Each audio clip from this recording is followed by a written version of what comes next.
Olá, bem-vindo ao painel Univale. Hoje a gente tem uma pergunta para você. O que nos reserva o futuro em termos de tecnologia e informação? A equipe da TAC Filmes de Itajaí percorreu 8 estados brasileiros e mostra em 13 episódios o potencial de ideias inovadoras que podem fazer a diferença.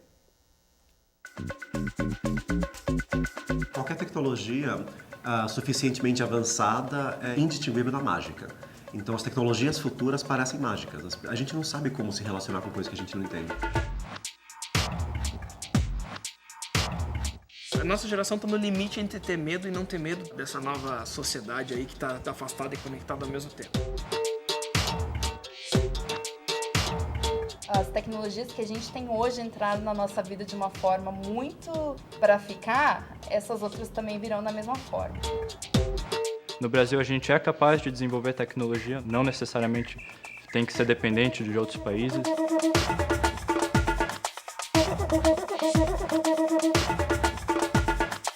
Eu acho que o futuro acontece cada vez mais rápido, né? Tudo está acelerando, tudo está se transformando cada vez mais rápido. Eu acho que nós não temos controle sobre a velocidade, mas nós temos controle sobre a direção. A série A Cara do Futuro, produzida pela TAC Filmes, pode ser vista aqui na TV Univale através da parceria com o canal Futura.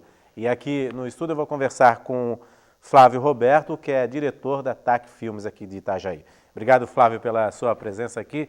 Flávio, é um assunto bem interessante, né? O que esperar do futuro que a tecnologia, os cientistas estão fazendo, né? Como é que surgiu todo esse roteiro para buscar esses entrevistados, essas pessoas e mostrar na tela da televisão o que está acontecendo? Certo, obrigado pelo convite de estar aqui na TV Univale. A Cara do Futuro foi um projeto que a gente iniciou em parceria com uma emissora aberta aqui de Santa Catarina, inicialmente. É um projeto que levou cerca de 2 anos para ele sair do papel, digamos assim, né? Desde a elaboração da proposta, da ideia e desde a pesquisa que a gente teve dentro desse universo. Nossa ideia realmente era fazer uma pesquisa geral, uma exploração do universo da tecnologia genuína brasileira, né? Tecnologia criada pelos brasileiros e como vai ser a nossa cara no futuro, né? Como que vai ser o Brasil do futuro em termos de tecnologia, de inovação, de novas propostas, até mesmo não somente tecnologia que a gente vê como robôs ou algo assim, mas também de que forma que as pessoas vão se relacionar entre elas, né, no futuro. Então a gente percorreu aí, como você falou, 8 estados do Brasil, buscando esses cases, os principais assuntos do momento ou que vão gerar um futuro interessante para todo mundo, para a gente ter um panorama geral de como que o Brasil está se colocando nesse mercado que cresce a cada dia. Uhum. Existe assim um polo dessa tecnologia, uma cidade que pode ser destacada aí nessa série que você... Existem pequenos polos, na verdade. Assim, Florianópolis, por exemplo, é um dos pequenos polos do Brasil em termos de inovação, de tecnologia.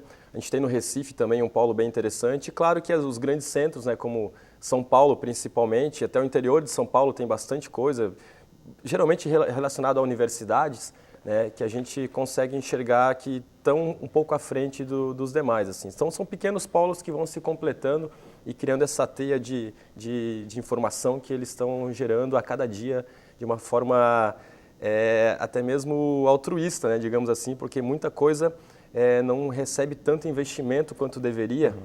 Infelizmente. Há também uma fuga de pesquisadores brasileiros para o exterior, existe, né? Bastante também, porque aqui no Brasil ainda não se enxerga a tecnologia ou o futuro como deveria. Né? Uhum. Então ainda tem essa barreira muito grande de falta de investimento, principalmente, porque a gente sabe que projetos denotam investimento e denotam tempo, e esse tempo realmente ele é essencial para que as coisas aconteçam.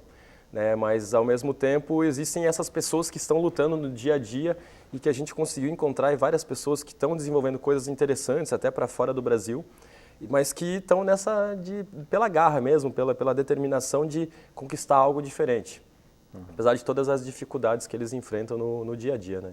Pois é, você falou até de Florianópolis, lá tem o polo tecnológico lá e há vários projetos assim interessantes, né, que diz respeito também à saúde, à educação. Sim, sim. E tudo mais. Eu fiquei impressionado assim que com um computador, um notebook e a ideia vai se criando e vai replicando aí, né, para sair daquele nicho e para o mercado mesmo, né? Isso é interessante, né? É interessante, Florianópolis tem o Sapiens Park, né, que é um polo realmente que tem várias empresas, é uma incubadora, digamos assim, de novos projetos, né, e ali nasce bastante coisa interessante. A gente fez alguns dos cases ali, não somente dentro do Sapiens Park, mas em Florianópolis, inclusive um case muito interessante de nanotecnologia, né, micropartículas inteligentes que estão na nossa roupa ou em produtos de beleza, que podem realmente trazer algum benefício para as pessoas, né? Então, a gente encontra, por exemplo, em Florianópolis, ou até mesmo aqui na nossa própria região, existem várias ideias interessantes que estão levando realmente essa tecnologia e essa inovação, principalmente, né? Não somente a tecnologia, porque acho que a inovação acho que é uma palavra um pouco mais abrangente dentro dessa série, né? Porque a gente vê uma inovação nas relações humanas, no colaborativismo, por exemplo, né? Que é um dos assuntos que a gente aborda na série também, que vão além da tecnologia, né? Elas vão no princípio básico do ser humano, de relacionamento, e melhorar esse relacionamento. A gente está cada vez mais se afastando uns dos outros, e a tecnologia, a inovação pode reativar essa conexão que a gente está perdendo, né? Você falou do trabalho de pesquisa, né? Como é que foi feito isso? Como que foram buscar esses personagens aí para... Não foi um trabalho muito fácil, né? Porque até mesmo ter acesso à informação do que está acontecendo é difícil hoje no Brasil. Então a gente trouxe 3 pesquisadores, jornalistas que trabalham na área de tecnologia, informação e inovação principalmente, e eles nos trouxeram realmente o que está acontecendo de mais inovador, enfim, trouxeram uma pesquisa bem ampla, cerca de 150 cases brasileiros que estavam ou iniciando ou que eram uma aposta, digamos assim, naquele momento.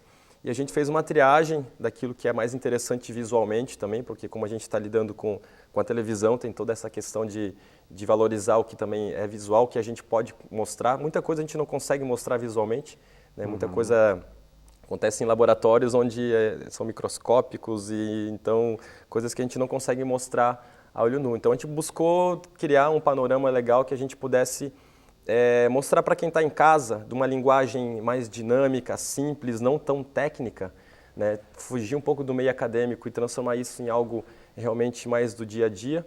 E a gente conseguiu, então, determinar 52 cases, 52 histórias diferentes, projetos diferentes que a gente encontrou pelo Brasil inteiro, né? Então, a gente percorreu aí várias cidades pelo Brasil, cerca de 100 cidades pelo Brasil, para falar bem a verdade. São 52 cases, mas a gente acabou fazendo cases a mais, que às vezes acabaram não entrando numa questão final.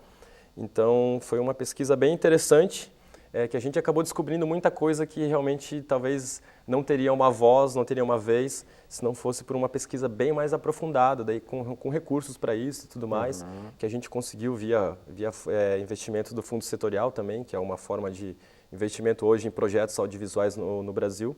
Então, com esses recursos, a gente conseguiu criar uma pesquisa mesmo intensa dentro desse panorama e escolher os 52 cases que entraram nessa primeira temporada. Agora a gente vai ter outras temporadas pela frente também com mais projetos, mais inovação brasileira. Você falou um negócio interessante que é realmente dar voz a essas pessoas que às vezes não teriam condições de aparecer, porque o pesquisador fica trancado naquela bolha ali, né? Sim. Fazendo a pesquisa e tal, e às vezes não tem tempo de divulgar e tudo mais. Essa pesquisa é interessante que cria essa visibilidade para ele. Totalmente, né? Isso é importante para eles também, porque essa visibilidade às vezes abre portas, né, para que ele possa buscar novos investimentos, novos investidores, ou botar o seu produto na rua, digamos assim, de uma forma um pouco mais intensa, né, porque geralmente eles ficam ali realmente fechados até que o produto ou a proposta seja finalizada. Às vezes não chega até a ser finalizada, porque às vezes falta investimento, falta recursos. Então é muito importante a gente dar vazão a tudo que acontece, né, e mostrar para as pessoas que existe alguém pensando no futuro, existe alguém pensando num futuro melhor para todos. Né? É bom valorizar também esse profissional, essa pessoa que se dedica para isso. Claro, isso é interessante, porque assim, realmente está lá fazendo algo, né? E o papel da comunicação também é esse, né? De trazê-lo por meio de comunicação de massa, que é a televisão, né? Assim, que vai ter um alcance enorme, né, na realidade.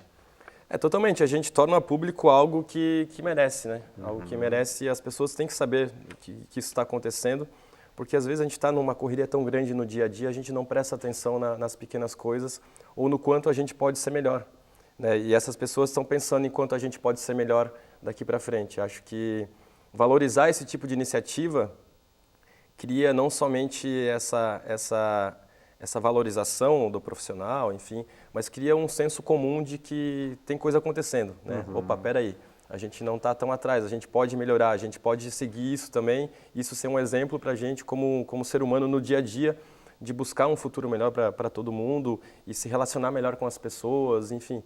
São exemplos gerais, né, globais, digamos assim, que a gente pode levar para a vida toda. Você falou que a série já foi exibida numa emissora de televisão também aberta, Sim. Além do Futuro, uma outra emissora de televisão, que é o SBT, é isso, É o SBT Santa Catarina, SBT foi o Santa primeiro Catarina. parceiro do projeto, né, foi a primeira janela de exibição, digamos assim, que a gente chama no meio audiovisual, e a Futura, o canal Futura, foi a segunda janela de exibição, né, junto aqui com a TV Univale também. E qual foi o feedback assim, dessa série já exibida no SBT e agora exibida no Futura também? Foi bem interessante, porque como eu tinha citado, a gente buscou desmistificar muita coisa de tecnologia e de inovação com uma linguagem muito mais próxima do telespectador de uma TV aberta, por exemplo. Então, tem um apresentador em estúdio que mostra e dá exemplos da vida real, e daí a gente cai para a parte documental, que é as nossas viagens, e mostrando os estúdios ou os laboratórios onde as pessoas estão criando, mas tudo com uma linguagem muito fácil de assimilar, assim, algo muito coloquial, algo muito no dia a dia, e mostrando como que esses projetos, como que essas ideias se aplicam na vida real, no dia a dia, enfim, trazendo sempre essa linguagem mais próxima de quem está em casa, porque às vezes também tem esse pé atrás com relação à tecnologia e inovação, porque às vezes tem uma linguagem muito científica, uma linguagem muito técnica, que as pessoas acabam não assimilando de uma forma tão simples porque não faz parte do cotidiano delas, não é algo comum, né? Então, e não é tão fácil assim a gente transformar uma linguagem científica em algo uma das missões, por né? uma TV aberta, por exemplo. Então foi uma missão bem interessante para a gente, assim, até mesmo de criação de roteiro, de abordagem de entrevista, mas foi um bom exercício, digamos assim, né, para a gente que trabalha nesse meio, trabalha com documentários há alguns anos, transformar essa linguagem, né, transformar realmente algo que pode ser difícil a princípio, mas que às vezes se torna fácil quando você mostra um entendimento um pouco mais simples da coisa. Em ciência e tecnologia, é interessante essa percepção de transformar numa linguagem mais acessível, né? Porque sim. Às vezes ciência e tecnologia parece um negócio tão chato, mas é tão interessante, né? Claro. E tem que ter essa sintonia de transformar nessa linguagem, né? Assim, a gente gosta muito de filmes de ficção científica, né? A gente gosta muito de filmes que tem robôs, tecnologia, e levar isso de uma forma documental é interessante também, né? Para as pessoas entenderem, terem mais contato com esse universo. E é claro que a gente sempre busca algo lúdico também para dar uma recheada nesse material, algum robô que faça algo diferente, que visualmente seja interessante, ou até mesmo uma realidade aumentada, uma realidade virtual. Até mesmo hoje, como a educação está se colocando em sala de aula, né, que a criançada hoje está com o mundo do celular, do tablet na mão, ninguém vai querer ver um professor escrevendo num quadro, então a gente está trazendo também cases e formas de como que a educação vai se moldar para esse futuro, né, de como que as nossas crianças já estão crescendo com essa tecnologia presente e como que isso vai afetar o mundo deles.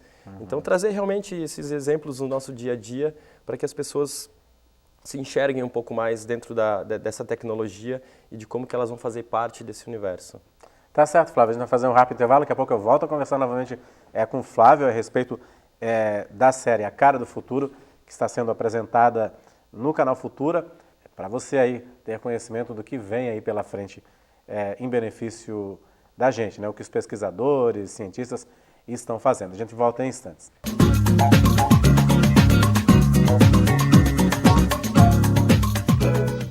Olá, estamos de volta com o Painel Univale. Hoje eu recebo aqui no estúdio o Flávio Roberto, que é diretor da TAC Filmes, que fez a série A Cara do Futuro, que está passando no canal Futura e aqui na TV Univale, né? Sobre a inovação e a tecnologia do que vem aí pelo futuro. A equipe percorreu 8 estados brasileiros para trazer para o telespectador todas essas novidades, também como o Flávio já falou no primeiro bloco, valorizar o pesquisador, né? Valorizar o cientista que está atrás de todo esse projeto. Flávio, fazer um documentário assim realmente não é fácil, 13 episódios e tudo mais. Quantas horas de gravação e também para traduzir isso tudo para o telespectador? A gente teve um processo de produção de cerca de 10 meses, né, para a gente chegar ao produto final. Isso de produção, né? Se for pegar uma pré-produção e aprovação do projeto, financiamento, a gente chega a cerca de 2 anos, né, de um projeto como esse. A gente ficou 4 meses na estrada, literalmente na estrada, percorrendo 8 estados do Brasil, principalmente na região sul, sudeste, a gente foi para o nordeste também. A gente só não chegou no centro-oeste e no norte ainda, né? Por enquanto, a segunda temporada a gente vai chegar lá também. Mas foi interessante, a gente estava com uma equipe de 6 pessoas viajando pelo Brasil. São 3, 4 meses de produção e isso nos rendeu um material aí de cerca de... Não faço nem ideia, para te falar bem a verdade, de quantas horas de material bruto a gente tem dentro desse universo aí, mas chego a te dizer que a gente tem aí cerca de 40, 50 horas de captações para a gente ter esse projeto em mãos, né? São 13 episódios de 26 minutos, isso, para quem entende um pouquinho de edição, a gente sabe que é um universo muito complexo, de muita informação que a gente tem que chegar numa mesa de edição no final das contas, separar e escolher as melhores frases de cada entrevista. São mais de 200 entrevistas, então é um processo realmente que é um quebra-cabeças bem interessante, assim, mas que funcionou legal. A gente chegou num patamar bem interessante assim, de qualidade de informação, principalmente, que era o nosso principal objetivo dentro do contexto da série, né? Porque a gente tem que levar essa informação da melhor forma possível. Então, a nossa maior preocupação era essa, não era nem tanto estética, não era tanto ser tão bonito, assim. É o conteúdo mesmo. É bonito, mas o conteúdo ele é o mais importante, né? Então, a gente conseguiu, dentro dos nossos objetivos, atingir isso. Tanto é que a gente foi passando esse projeto, foi tendo respostas, tanto é que o Canal Futura já adquiriu a segunda licença e já tem outras licenças em vista também. Então, é um projeto que realmente deu certo. Foi um sucesso dentro daquilo que a gente imaginava e esperava que ele fosse e cumprisse uma tarefa para a sociedade, principalmente, né? Agora, são 3 episódios aí, né? O que você pode destacar do que vem de novidade por aí, para quem ainda não assistiu e está interessado em assistir, Flávio? Então, é até bom salientar que cada episódio fala de uma área diferente. Então, por exemplo, a gente começa com o primeiro episódio é sobre robótica somente. Então, a robótica é um universo em expansão interessante demais. Por exemplo, tem um robô criado no Brasil que auxilia médicos a fazerem cirurgias, por exemplo. Ele serve como um espelho de um médico no exterior junto com uma equipe numa mesa de cirúrgica, por exemplo. Ele dá todas as coordenadas, como se o médico do exterior, um bambambam, digamos assim, do exterior, tivesse ali presente na mesa de operações. E esse mesmo robô para na tua frente, ele te lê inteiro, todos os teus batimentos, tua pressão, de uma forma, ele não encosta em você. E ele é autônomo e ele tem várias funções de tecnologia, de inteligência artificial, inclusive. Então, assim, é uma tecnologia brasileira que pode revolucionar muita coisa na área da saúde, né? Então, são várias áreas que a gente aborda também, desde os games, aplicativos, que é algo bem interessante, até mesmo a saúde, a educação, a agricultura, por exemplo, né? Os novos materiais, né? O que a gente está criando de novos materiais que vão ser aplicados no dia a dia, sustentabilidade principalmente, né? Colaborativismo.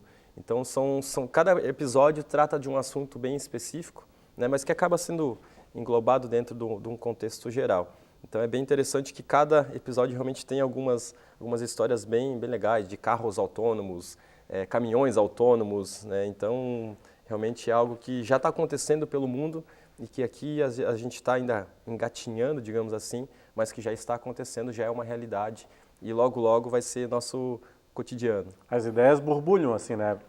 Dentro desses laboratórios, né, Flávio? Exatamente, né?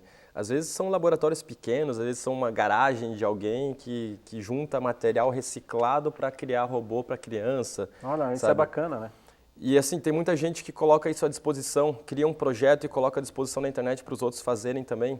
Então tem muita coisa de colaborativismo mesmo, de open source, de coisas que as pessoas estão cada vez mais querendo que todo mundo faça, todo mundo tenha acesso, principalmente, a algum tipo de tecnologia. Tem jovens criando próteses com garrafa PET, tipo reciclada, para crianças que às vezes não têm, perdeu um braço ou tem algum tipo de dificuldade motora, algum tipo de dificuldade física. Tem pessoas pensando nessas pessoas que necessitam, né? E utilizando a tecnologia para suprir algumas necessidades. Acho que isso é o que mais nos deixou assim contentes com o resultado da série, de mostrar esses bons exemplos também de pessoas que às vezes se doam para algo para os outros, né?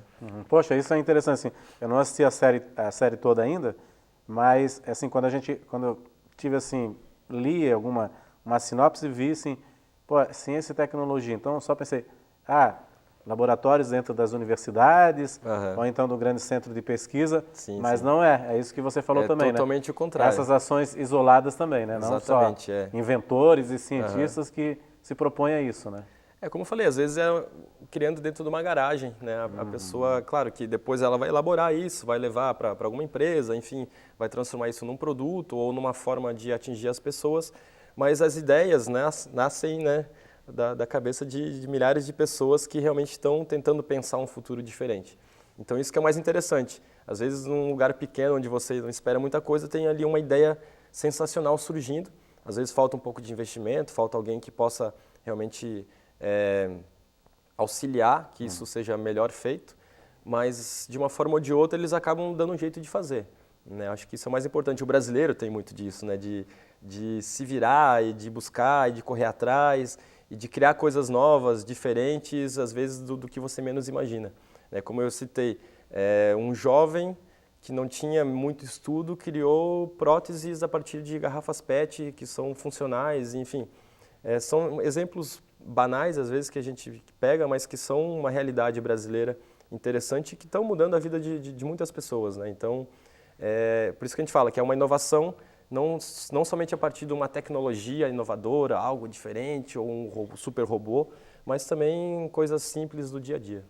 Tá certo, Flávio. Parabéns aí pelo projeto, né? Bem bacana, assim, traduzir essa linguagem toda para o público, assim, para que as pessoas saibam realmente o que está sendo feito, né? Em termos de inovação no Brasil, né? Isso aí. E acompanhem a série aí, já está passando na TV Univale, já estamos cerca da metade da primeira temporada, toda quarta-feira às 11 da noite, com reprises na quinta, na sexta e no sábado também. Então acompanhem aí que vai ser interessante para todo mundo.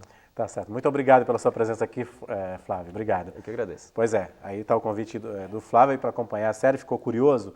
Aí, pois é, A Cara do Futuro já está no ar no canal Futura e na TV Univale. Obrigado pela sua companhia. A gente volta amanhã. Até lá.